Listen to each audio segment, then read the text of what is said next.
Hello সবাইকে, শুভ বিকেলের শুভেচ্ছা জানাই সকলকে।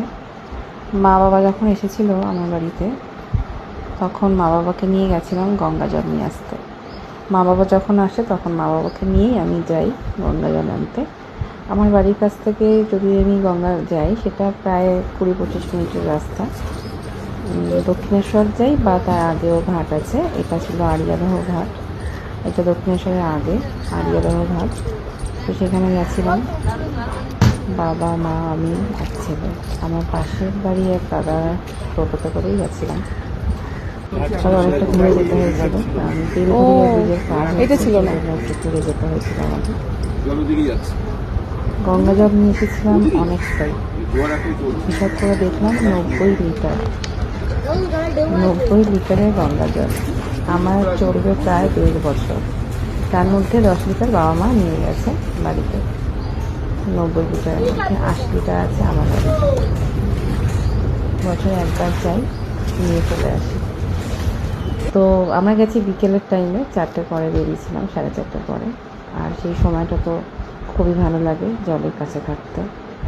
একটা হাওয়া সুন্দর, আর গঙ্গার মানে তো একটা সুন্দর পবিত্র জায়গা।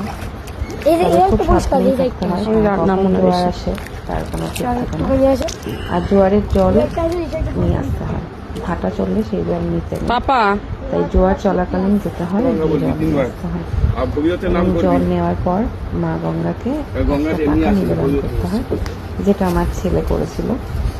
ওর খুব ইচ্ছা হয়েছিল, সেজন্য ওর হাত দিয়ে একটা টাকা নিবেদন করতে আমি রেখেছি ব্যাগে। সামনে সূর্যটা যে এত সুন্দর দেখাচ্ছে, আর তার সাথে ওখানে যারা মাছ ধরে তাদের নৌকা, জাহাজ, সেগুলোও ছিল। খুব সুন্দর একটা দৃশ্য। আর গঙ্গার পাশেই ছিল শ্মশান ঘাট, একদম গঙ্গার সাথেই লাগো। ইনি হলেন মা মুক্তকেশী। শ্মশান ঘাটের সাথেই ওনার মন্দির। মায়ের মন্দির ভীষণ জাগ্রত। তার সাথে আছে দক্ষিণেশ্বরের বাবা বুড়ো শিব মন্দির, বহু প্রাচীন মন্দির। এগুলো একদম গঙ্গা লাগোয়া মন্দির, বহু প্রাচীন মন্দির। তবে এই মন্দিরের কোনো কাহিনী আমার জানা নেই, সেই জন্য আমি বলতে পারলাম না।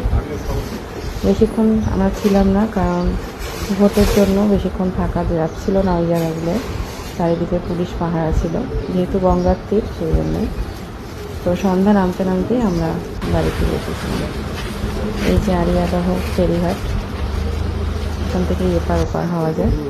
আর এই যে আমাদের জল ভর্তি করে জলের ড্রাম, বোতল এসব ছিল। কেমন লাগলো ভিডিওটা? এই কটাই তো হয়েছে, আর তো নেই।